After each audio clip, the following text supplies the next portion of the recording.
With all the talk about fasting, with all of the benefits that we hear about fasting, are there any drawbacks? Are there any side effects to fasting?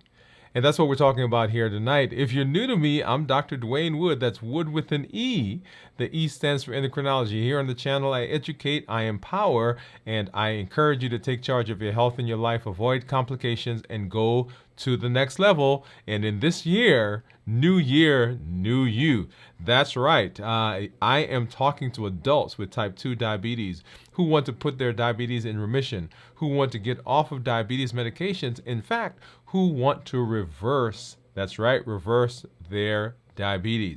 If you're new to me as well, go ahead and put new in the comments because I'd love to welcome you with a hand clap and some music. And let you know that we are happy that you are here in this space. If you do have questions, go ahead and put those in the chat, in the comments. Put a Q in front of them so we know that that's a question that we need to get to as we move into our space. And hey, I am right now 25 hours, 24 plus hours into my fasting for this week. As you know, we do a 72-hour fasting once a week, and it is a tool that we use, that I teach in order to help reverse diabetes. There are so many tools that we've learned in the process of moving in this direction to be metabolically healthy and to put our diabetes in remission.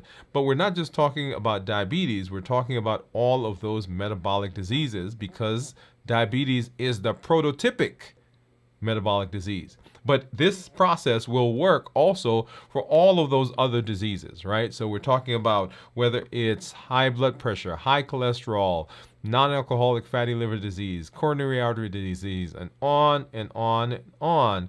If you're out there and you suffer from one of these, guess what? Yeah, this process is going to work. It's going to work for you. So make sure that you're paying attention.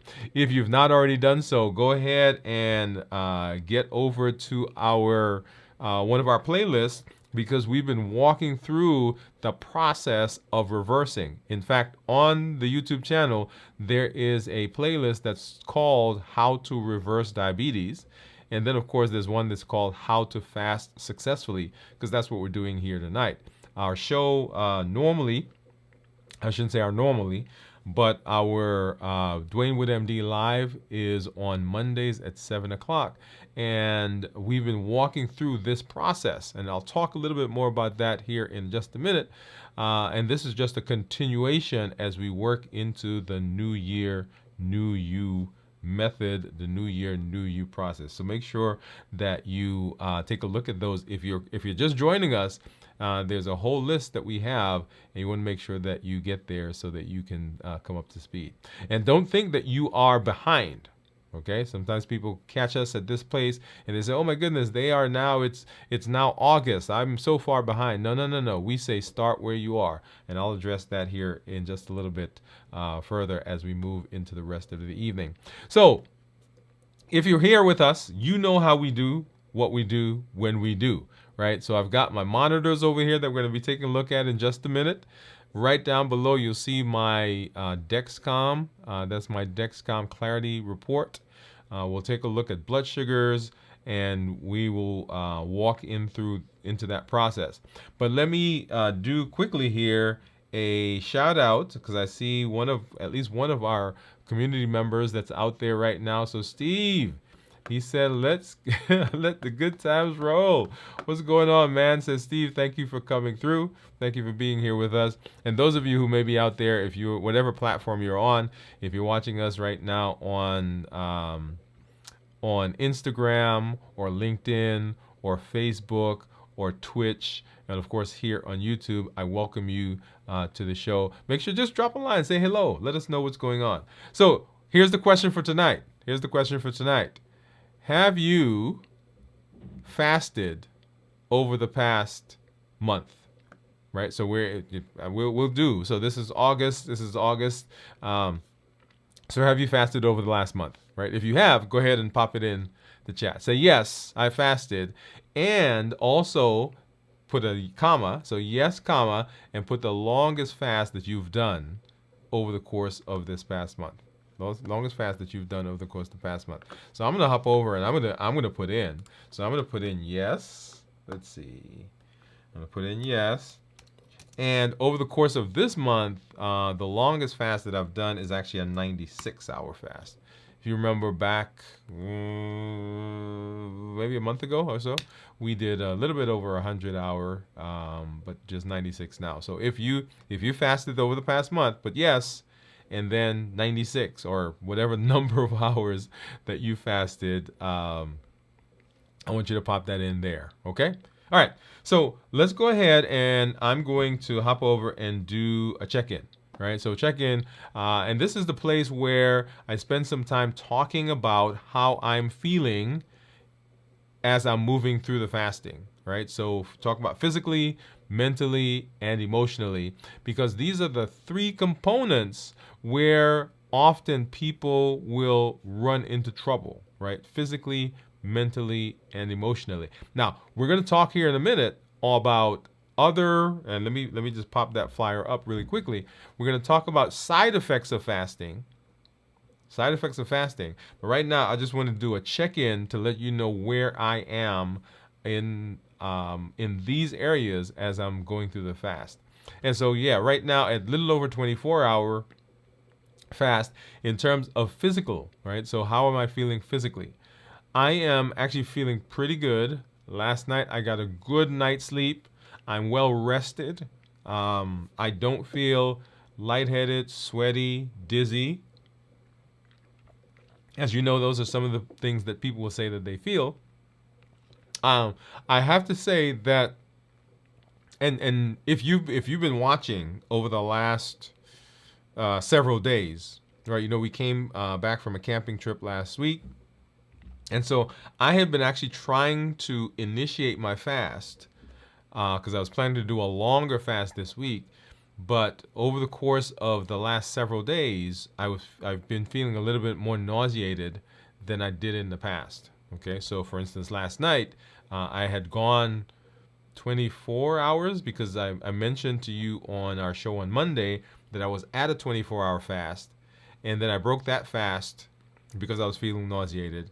And then I went into another fast, and so last night was 24 hours, and I broke it right at about 25 hours because I was feeling nauseated. And we'll talk a little bit more about that here in a little bit.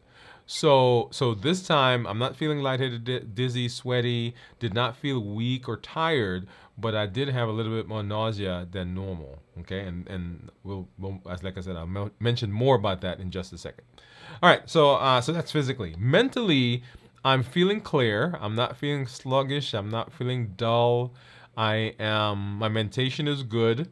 I think a lot of that has to do with me getting rest over the last several days, right? Because I've not been up last week before, preparing for the camping trip. Last week, of course, on the camping trip, staying up late at night. And then this week, really kind of getting back home and getting into bed and getting better rest. Now, it is a place that I still got to work on, right? Because you guys know that I'm still up late at night.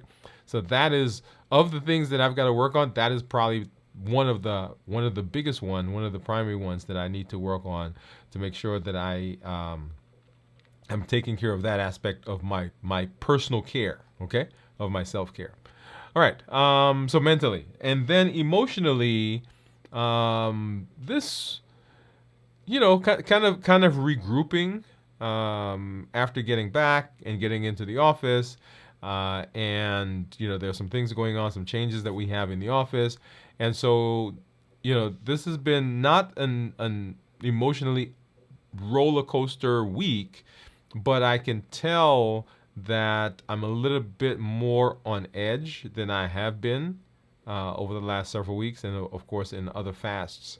So a little bit more on edge. Let me say it that way. Okay.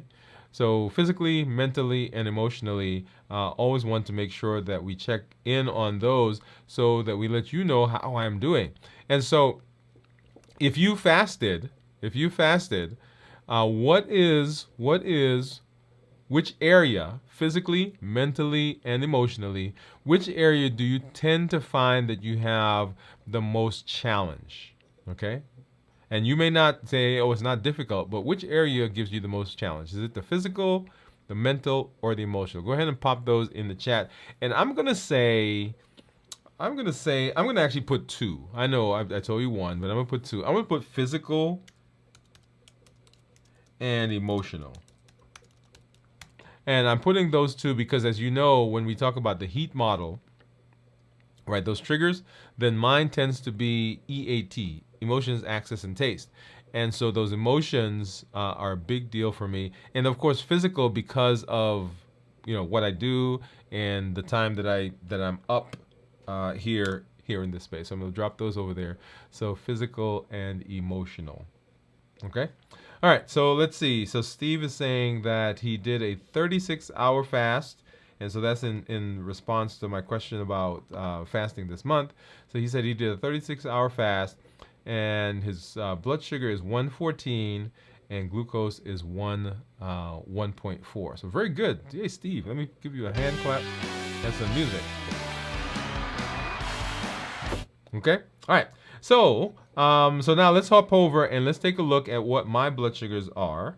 And so here is my Libre. My Libre is saying that my blood sugar right now is 83.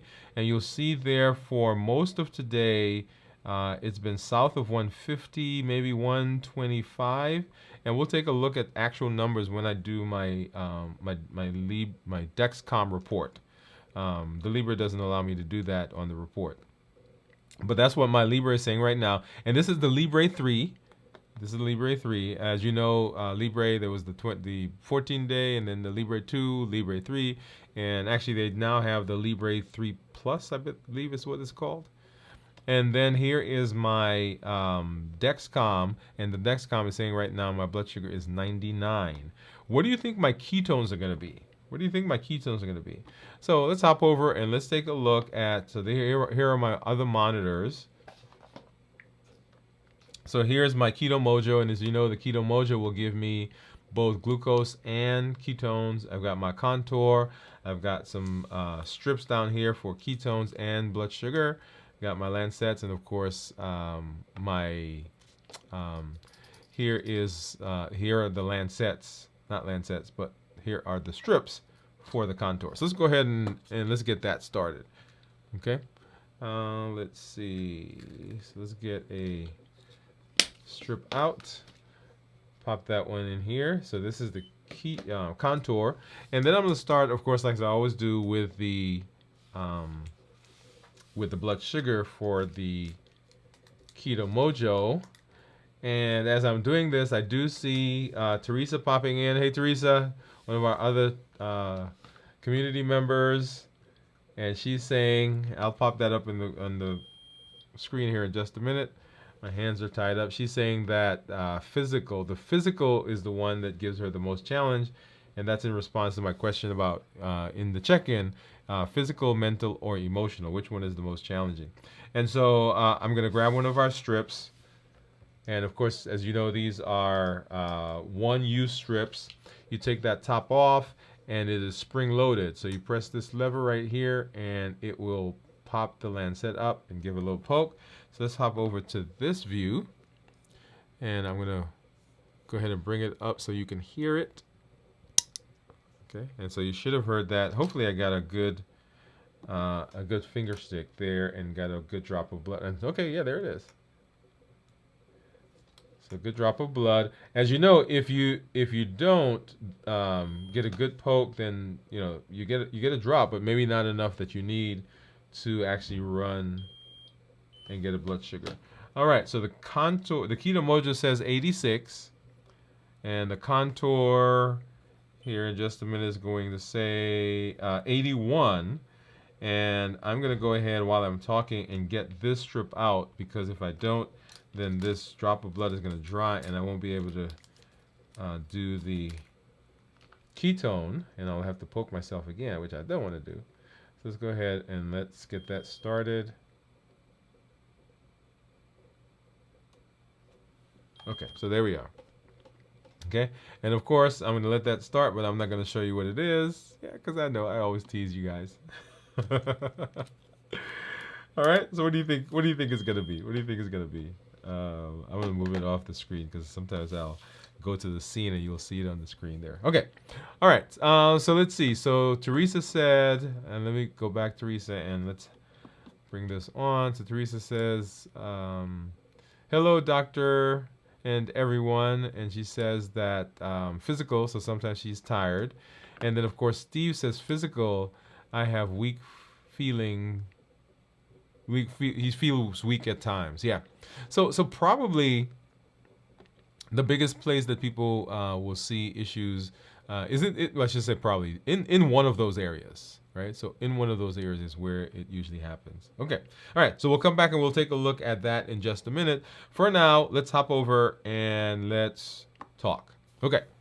So fasting is an amazing thing that happens, right? So we have co-opted fasting as an amazing tool in terms of health.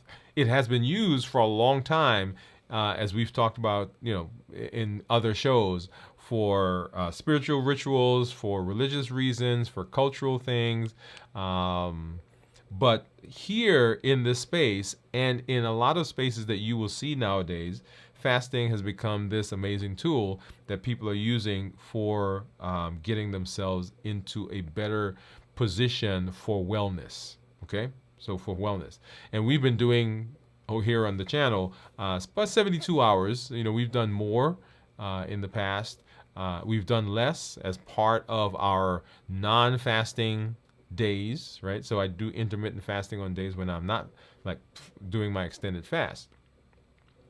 And so fasting is this thing that we're using. So what is fasting? Fasting, once again, is that voluntary, right? So voluntary abstention from food and or drink for a specified period. And that's what we've been using. That's the definition that we've been using here in our space.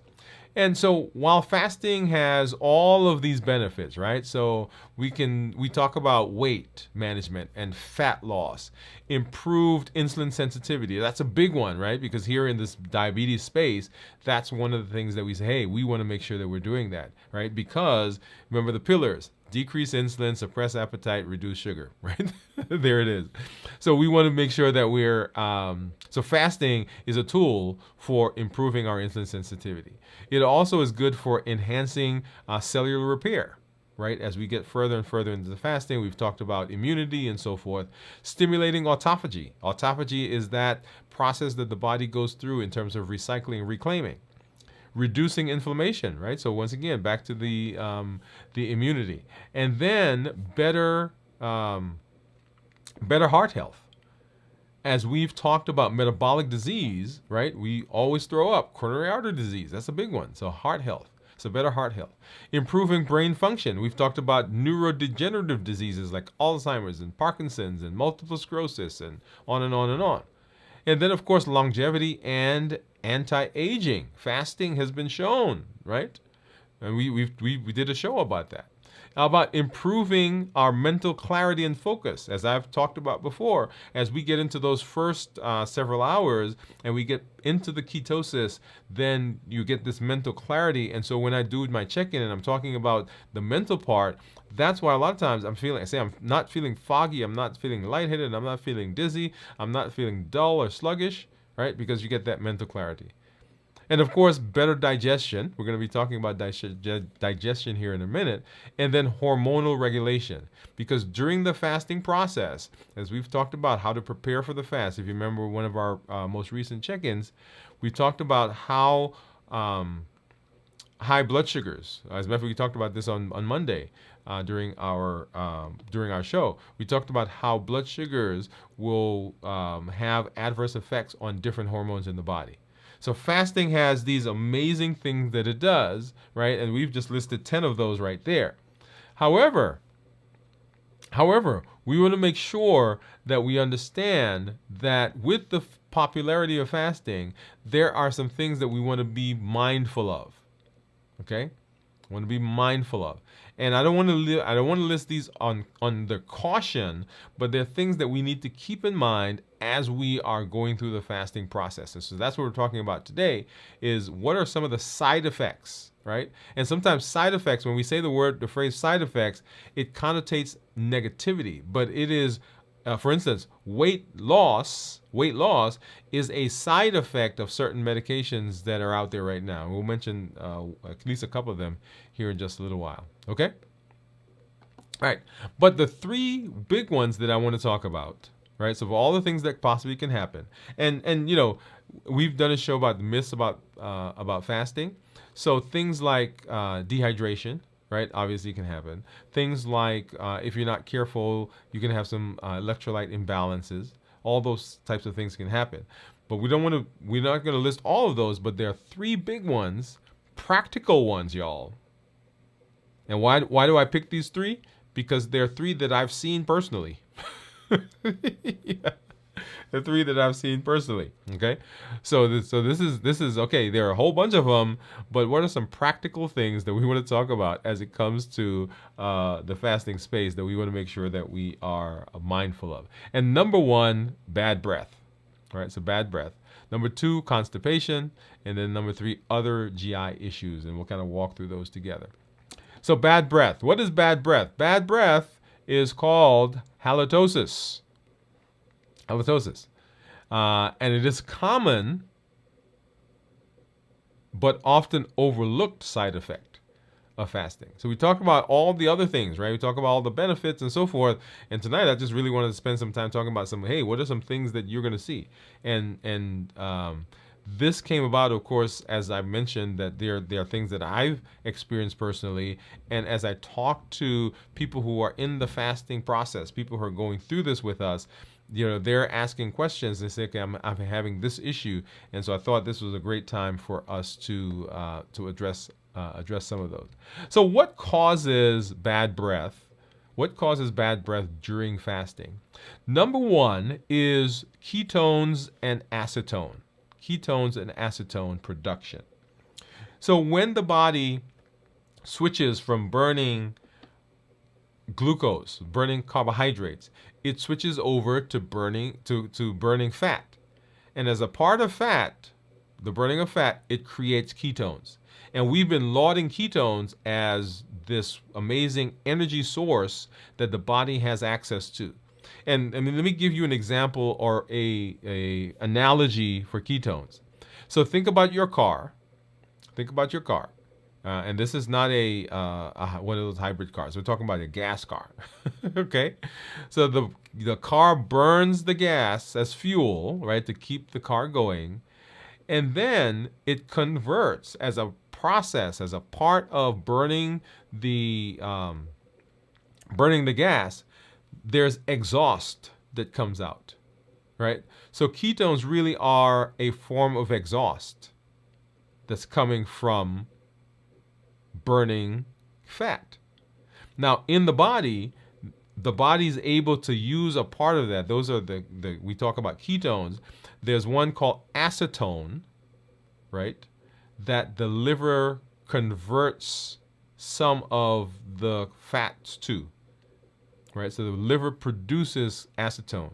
And acetone is a gaseous substance that comes out in either, I say gaseous, but it's a substance that comes out either through the breath or comes out through your urine. So if you know of anybody who's been in DKA, or if you're a type 1 diabetic and people talk about DKA, one of the things that we say is you can smell it on the breath. And so those are the acetones and the ketones that are being produced that now you're able to smell on a person's breath. So the first reason why there is bad breath during fasting is that the body has switched from burning carbohydrates. It's now burning fat, but as a part of the process of burning fat, it's creating these ketones, and one of the ketones can cause that breath, that smell that we get in terms of bad breath. Okay, that's number one. Number two, when we fast, often we can become dehydrated. And when we become dehydrated, right, the saliva that's normally being produced is not produced as much. Also, because we're not eating, there's decreased saliva as well. And that decreased saliva or saliva in the mouth has a function. One of the functions of saliva in the mouth is those enzymes and all of the stuff that's in the saliva. We won't go through all of those. They help to kill bacteria that's in the mouth.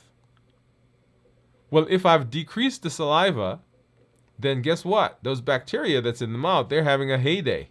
They're like, yay, right? We're having a good time. And so they begin to proliferate. And so that bacteria produces a smell. So one, we've got the ketones. Number two, we have decreased production of saliva for several reasons, as I've mentioned. And because of that, the bacteria can proliferate, and the bacteria has a way of what? Of producing a smell. And then there's breakdown of protein in the body, because now the body is not using carbohydrates, so it's using fat, and it's also breaking down some protein. When it breaks down protein, right, the nitrogen that's in the protein, and which is normally there, that's a normal process, by the way, right? That's normal for in the body. It's not abnormal. But when it breaks down the protein, the nitrogen is being released. And because the nitrogen is being released, it adds to, right? And it's normally, nitrogen comes out in either gas or the urine, or in some other places as well. But that adds now to the smell that we get on the breath. So 3 reasons. So the ketones, right? We talked about acetones. Number 2, the decreased saliva that's being produced, and that allows proliferation of bacteria. There's some other things that happens as a result of that as well, but those are the main ones. And then, of course, the ketones that are being broken down and the nitrogen that's being released. So what causes bad breath? There you are. So what can you do? What can you do about bad breath during fasting? Right? So what can you do about bad breath during fasting? Because that's ultimately the question. What do I do? A big one is staying hydrated, right? And you've heard me talk about hydration in lots of different phases as we talk about fasting. So when we're hydrated, first of all, we can get more production of saliva. The hydration or the fluid that's in our body will wash out some of the ketones. That's why it's important to hydrate during one of the reasons it's important to hydrate during fasting, because it washes out the ketones. It washes out some of that nitrogen that's being produced when we're breaking down the protein. Okay. Number 2, you want to maintain good oral hygiene, right? Making sure you're brushing, making sure you're flossing, particularly during the time when you are fasting, right? Because we already know that that your mouth is set up to be in the phase of bad breath. The next thing is you can chew some sugar-free gum or mints. Now this one, and I'm going to step out here for just a minute because I want to show you something. Okay, I'm going to pop back over here for just a minute. So I'm going to grab something from my bag. I wasn't planning to do that, but hopefully it's there.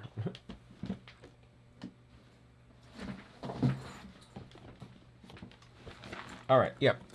So you can chew gum, you can chew mints, right? Now in the fasting process, one of the cautions you want to be mindful of is something that happened to me, right? So I didn't say it happened, but I guess it did happen. So I was thinking about electrolytes, right, as I was hydrating. And so I went out and I got some, let's see, do I have that bottle over here? I went out and I got some Gatorade Zero. And so I started drinking it, and I noticed that my blood sugars were going up, right? So Gatorade Zero has what in it? It has some carbs in it.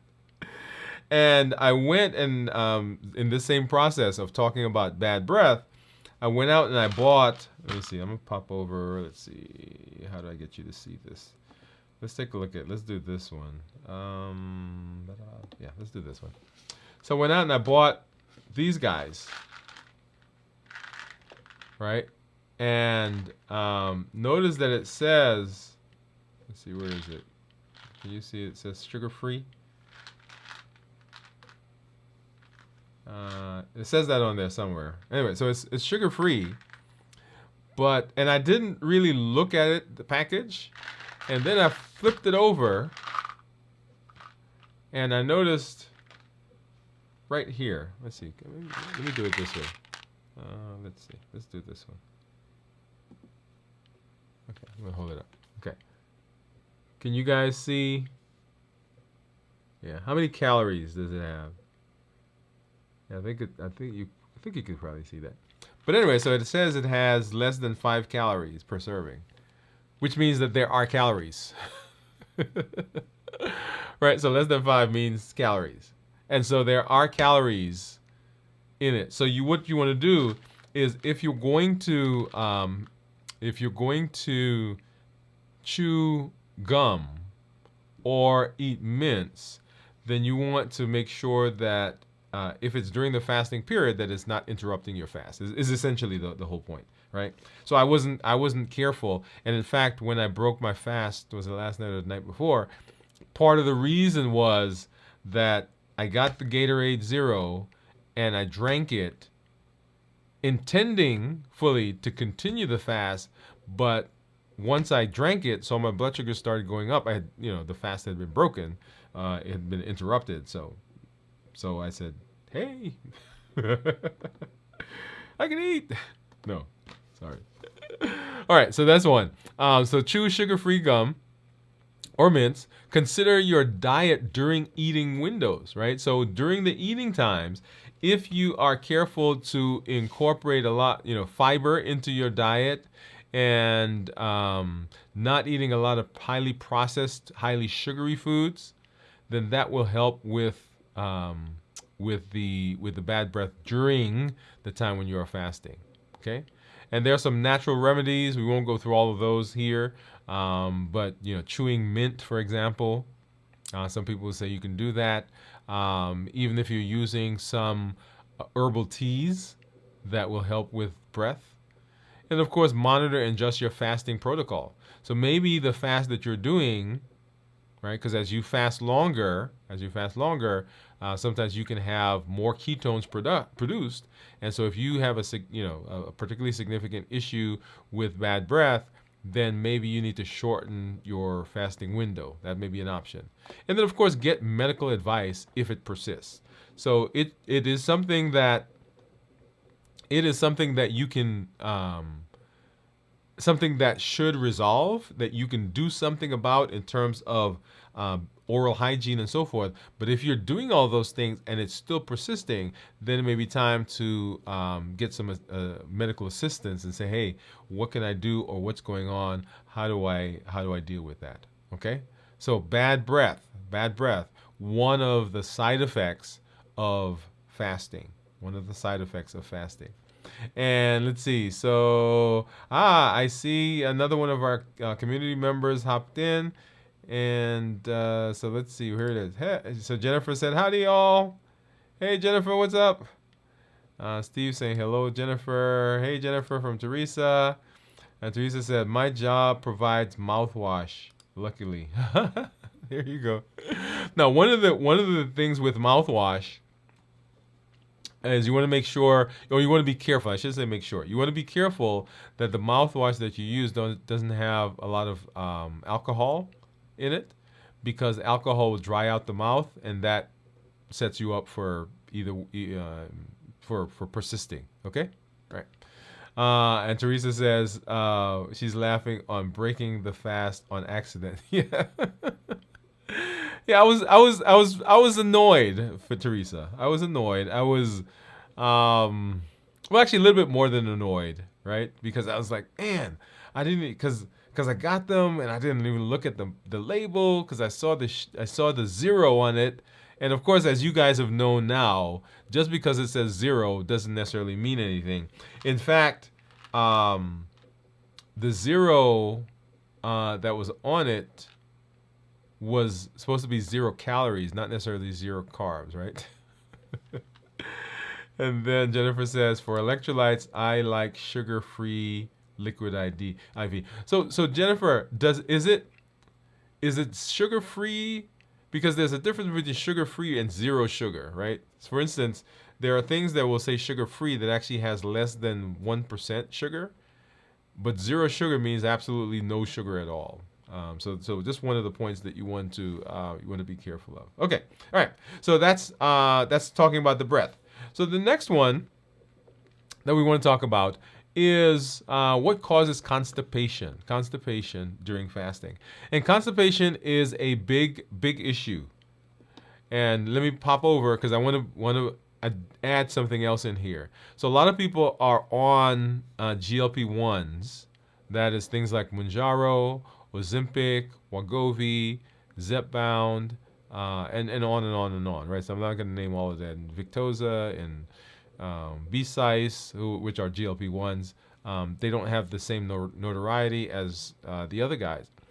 And I have been on GLP-1s, okay? In fact, when GLP-1s first came out, this was not for weight management, but when they first came out for diabetes, for managing blood sugar, my doctors kept trying to put me on them. I could never use them because of constipation, right? Significant constipation. And so as we got better products, that's when I decided, okay, I was going to use them. And as you know, that was one of the things that I used initially. The constipation, y'all, has been like out of this world. Okay? And so one of the reasons that I got off of them, in addition to the benefit of the fasting, was that the constipation was horrendous. And in fact, I still have constipation now. Now this is, partially due to the fact that I'm fasting.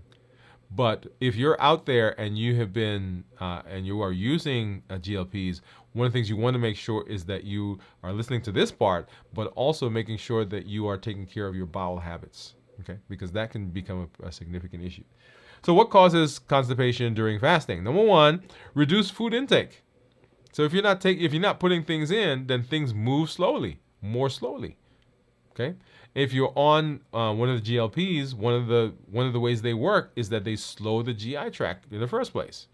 So we've got that on board if you're on one of those medications. And then you're not taking anything in, so your GI tract is naturally slower than normal. So you may feel that as constipation. The next one is dehydration. Because if you are not drinking, so first of all, I think things are slower because you're not eating. If you're not drinking, then the things that are already in the GI tract, they are slower and they absorb more liquid, and so the stool becomes harder as it moves through the colon. Okay? Right? Right? So it's harder. The other thing is that you have changed your gut motility. Because whether you're doing an intermittent fasting, or you're doing an alternate day fasting, or you're doing 1 meal a day fasting, or you're doing extended fasting, you're altering the motility, right? Because you're probably used to eating, 3 meals a day, or, at least more regularly, and now you're changing the habits that you have, and that changes the motility, and so the body has to get used to that. And then you're altering your eating patterns, right? Going back to altering the motility, right? Because you're changing how you're eating. You're changing the foods that you're eating. Oh, yeah. You guys remember. So we've been talking about what we consider to be a good meal, right? And I don't want to use the word good, but for lack of a better word, a good meal. Remember, whole foods, not a lot of processing, not a lot of sugar, starchy, non-starchy vegetables, a portion size, lean fats, lean protein, healthy fats, and tasty, right? So that's what we're eating, and so that now changes the gut right? How the gut has to process. So we're making changes that are altering the motility, and that can show up sometimes as constipation. Okay? And then, of course, decreased physical activity. So if you are not, so often when people are fasting, they think they can't exercise, they can't do some of the same things. Maybe they feel a little weak, a little tired, and so they're not as active. And so that also changes motility. Because remember, as you're moving, your body, your GI tract is moving and changing. And if you've decreased that, that also will cause the bowel to not move as easily and as readily, right? So reduced food intake, dehydration, changes in the gut motility, altered eating patterns, and then of course decreased physical activity. All of those would cause issues for us as we talk about the GI tract and constipation. And like I said, for me, it was bad. It was bad. In fact, I still take some stool softeners. And well, actually, let me hop over there and let's talk about that right now. So what are some things that you can do, right? One, increase the fiber during your eating windows. We talked about that just a little while in terms of changing, improving the breath, right? So increase the fiber. That also works here.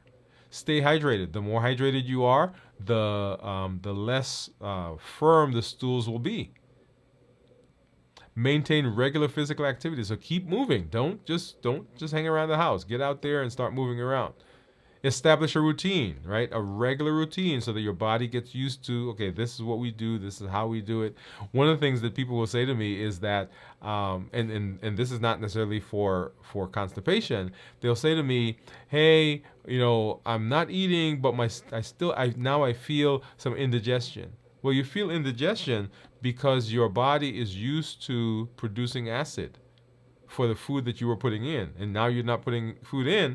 The body hasn't gotten used to that yet, right? So it has to change. Same thing here. Establish a routine so the body knows. Consider natural laxatives, right? So there are some things that you can use, like Senecot. One of the cautions with Senecot is that it can cause some cramping, right? So there's Miralax that you get over the counter. All of those things, right?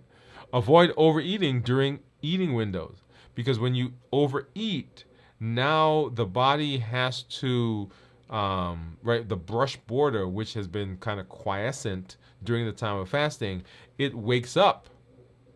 And we're going to see this again in the next section. We're going to talk about other GI issues, right? It wakes up and it starts producing those goblet cells in the GI tract, start producing all this, the mucus to help with lubrication, and that now can cause other issues when you're getting back to fasting. And of course, listen to your body. Listen to your body.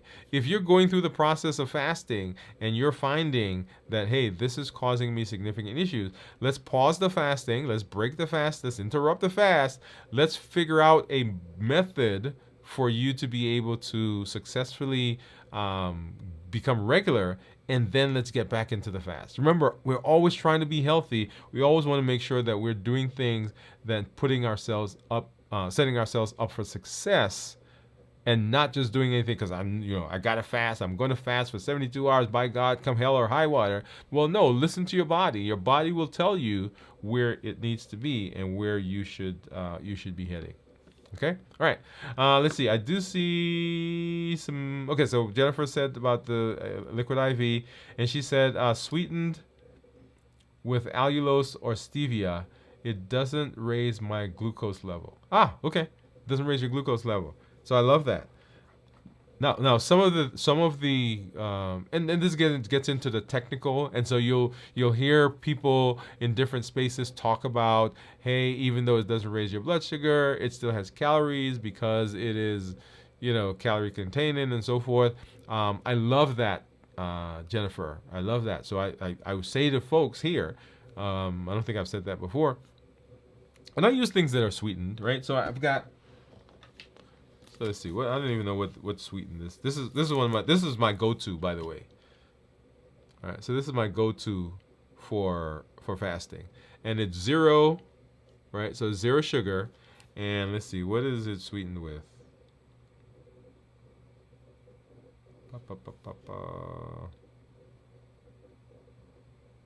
Okay, I've got to look at it. But yeah, but if you look at the, let's see, there you go. Right, so you could probably get a sense of, let's see, can you see? Maybe not that good, but 0 calories, so on and so forth. And I don't think this has any of those. But I was talking to someone in the office today about different things they can use, so stevia and so forth. So thank you for saying that, Jennifer. Thank you for sharing that. And then Jennifer says Manjaro makes constipation an issue.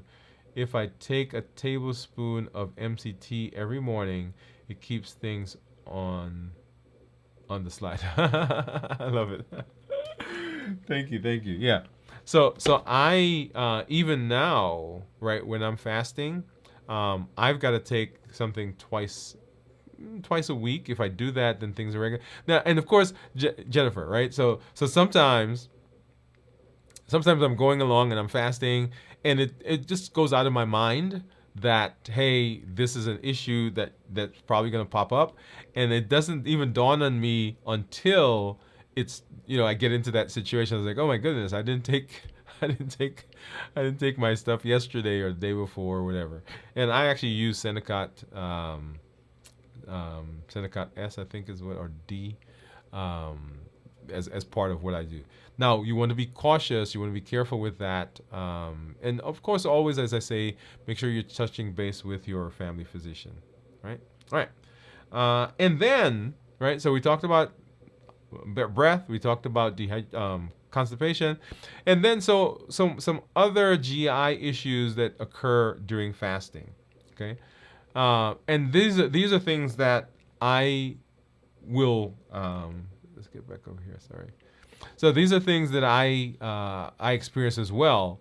And I experience some of these when I am using, so I've gone back to using the tea.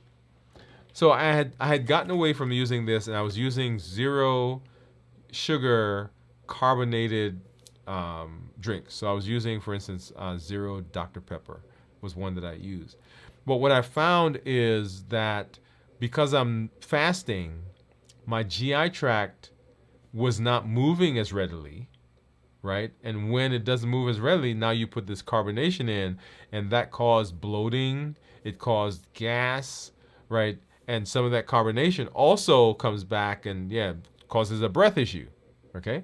So here are some issues that you can find yourselves in when we're talking about fasting. So bloating, gas, indigestion, because remember, if your body's not used to the fact that you're not putting something in there on a regular basis, it's still producing acid, right? Because it's used to having stuff there. That's why people say, oh, my stomach is growling, I got to eat something. Well, growling doesn't mean hungry necessarily. It just means empty.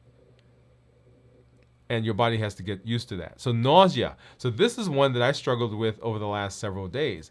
And I'm hoping that over this next couple of days that it doesn't rear its head. Part of the reason last night was, I think whenever I drink the unsweetened tea, if I drink water, I think the nausea still kind of stays there.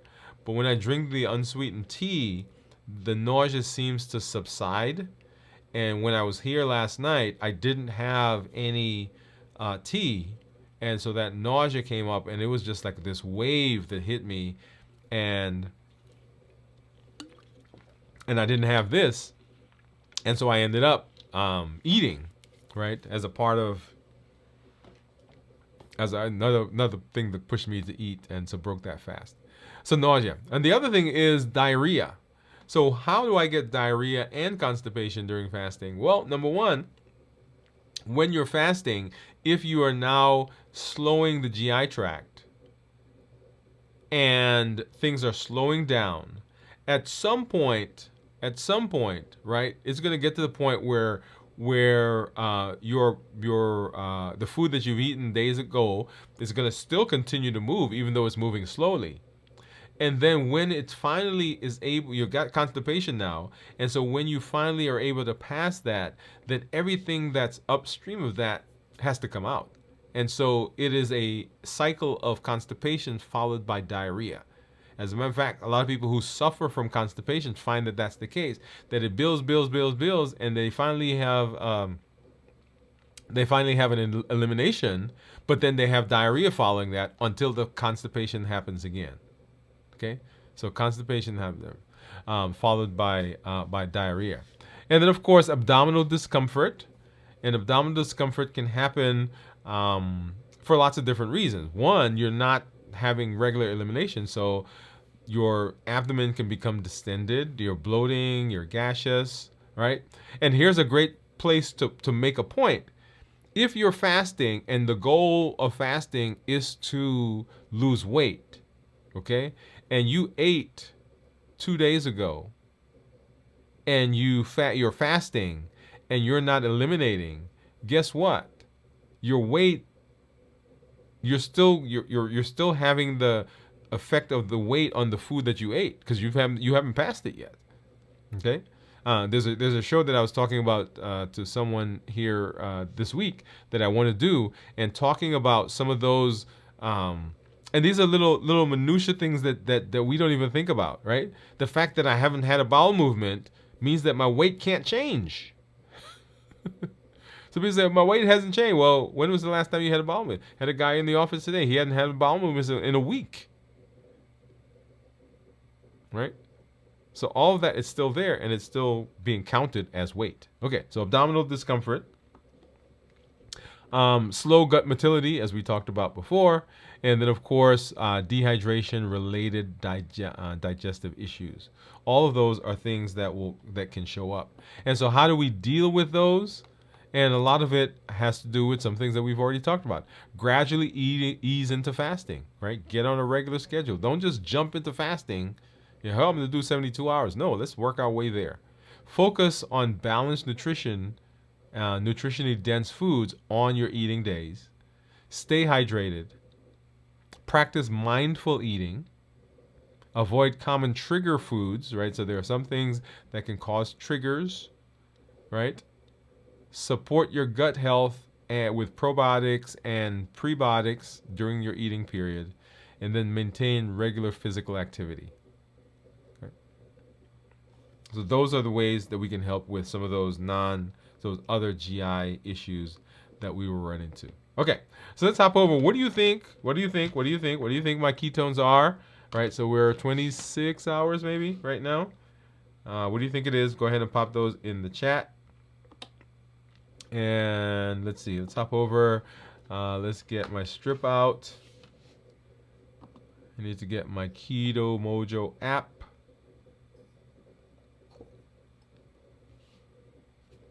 And let's go ahead and get that synced. Come on, pop it in. What do you think it's gonna be? Pop it in the chat. 26 hours, 25 plus. I'm not going to say quite 26 yet. Almost 26. All right, it's a scanning and syncing, syncing. Hopefully that comes up here in just a minute.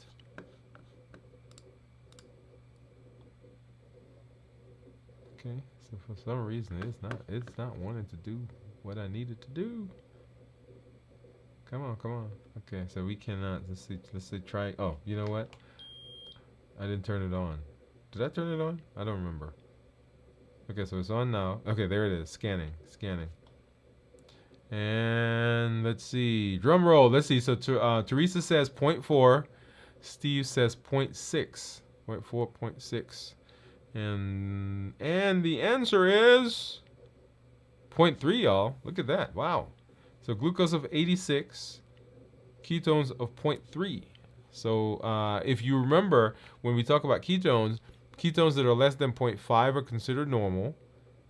0.5 to 1.5 considered nutritional ketosis, and above 1.5 is considered therapeutic ketosis.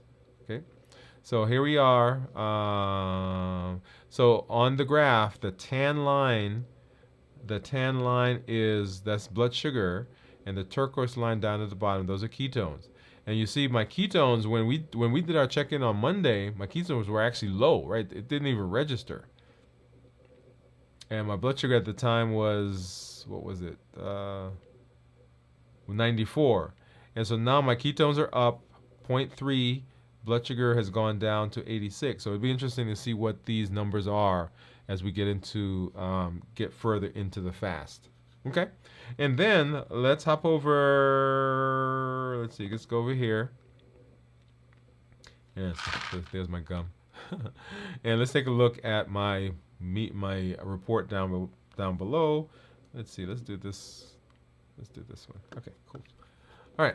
And so you'll see there average blood sugar over the last 2 weeks, 154. And once again, you guys understand why that's higher. We talked about the carrot cake and the trip and all that. All right. So if I go back to 90 days, you'll see that it's probably about 120 maybe. Okay, 123. And my glucose management indicator, 6.3 if I were to get an A1C right now. 87% of the time I'm in the target range. And let me get my mouse so I can draw on the screen. There we go. All right. So right here. Boom. Oops. Not there. This one. All right. So 70 to 180 is the target range.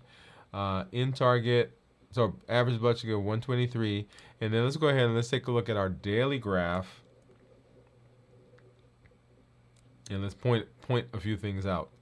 So what I want to do, so here we are Wednesday, and so we started our fast last night, right here, right? So 115, and then 24 hours down to 91. But if we back up, so this is when we were doing our show on Monday. Right, and so at that point, I had fasted for about 24 hours, and then kind of broke the fast right here, right, started the fast back there. But prior to that, right, so here is, right there, that is the carrot cake. You guys remember that story? If you've not seen that yet, go back and watch that. You'll get a kick out of that. Okay, and so here we are into our fasting window. And we are a little bit over 24 hours now. Excited to see where we're going to be in terms of our ketones tomorrow. All right. So coming up later this week, that is actually on Thursday. What's today? Today was Tuesday. So Wednesday, Thursday. So no, today's Wednesday. So tomorrow night, I missed a day. So tomorrow night will be our community meetup. Remember, we have that once a month. And that is once a month on the fourth Thursday of the month. And let me get over and grab the link, and I'll put that in. And you guys hear that? You may have heard that little pop that came up there in a minute. Teresa, Jennifer, I did that for you, right? I set that up for you from our last community meeting that says, "Hey, that's my time. That's our time." So we're a little bit over our time right now, but hey, let's do this really quickly. All right, so here's the link. If you've not already done so, go ahead and sign up for that. That's tomorrow night at 7 p.m. for our monthly community meetup, and we'll go through that. Want to say, Teresa's laughing. So I want to thank you guys for coming through. Hey, by the way, thank you for all of you who interacted with us during our anniversary on last Friday, the 16th, 4-year anniversary for the channel. If you've not seen that, go ahead and watch that. We had a lot of shout outs that came through from the creators that were in the space. We'll do our check-in. We'll do our community meetup tomorrow. We'll do our check-in as we move through the rest of the week. On Sunday, of course, we have our This Week in Review, so make sure you pay attention to that as we move into our recast for the week that starts at 6 o'clock. Our challenge for this month is to find a week, and we're running out of time, right? Find a week where you are not taking in any added sugar, right? No added sugar. That is our challenge for this month. Okay, and that doesn't go away, but we may have you come back and do that next month. But this month, the challenge is 1 week where you're not taking in any added sugar. So no candy, cookies, no sodas, and so on and so forth. If you drink coffee, this is the time to drink that black coffee. Okay, so no added sugar to the food. Awesome. Um, as always, I want you to remember our call to action here on the show. Number one, when you show up, join the challenges. Don't just let those challenges happen. You want to make sure that um, you are taking part in the challenges. They are the things that we're using as tools to help us learn and implement the things that we're learning in our education. Number two, tell your story. Let us know where you are. Like we've been sharing that they're fasting, their blood sugar, as Steve put in earlier, the weight changes that they've had, the improvement they've had in the A1C and blood sugars and so forth. Share your story, because when you share your story, others see that and they know that they can do it. If you can do it, we can do it as well. And when we see challenges that you're having, let us know those as well, because we can rally around you and let you know that you're not alone. And then we know we're not alone because we are able to support you in the community. And then invite a friend. Let them know, hey, I have something that you can use to improve your metabolic health. Right? Send them a link.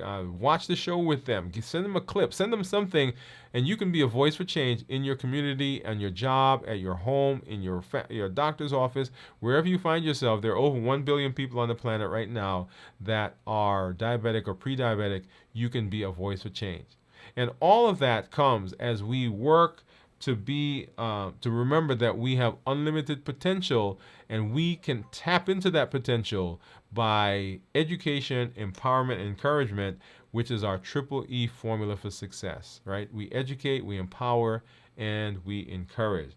We're walking through, y'all, the 3 pillars for reversing diabetes. That is decrease insulin, suppress appetite, and reduce our sugar intake. As always, I'm happy to be here with you. Always glad that I'm in this space. Join us for our community meetup tomorrow and for our check-in as we move into the rest of the week. Hey, this is Dr. Dwain Woode. That's Wood with an E. The E stands for endocrinology. Here on the channel, I educate, I empower, and I encourage you to take charge of your health in your life, avoid complications, and go to the next level. And in this year, new year, new you. Good night, everybody.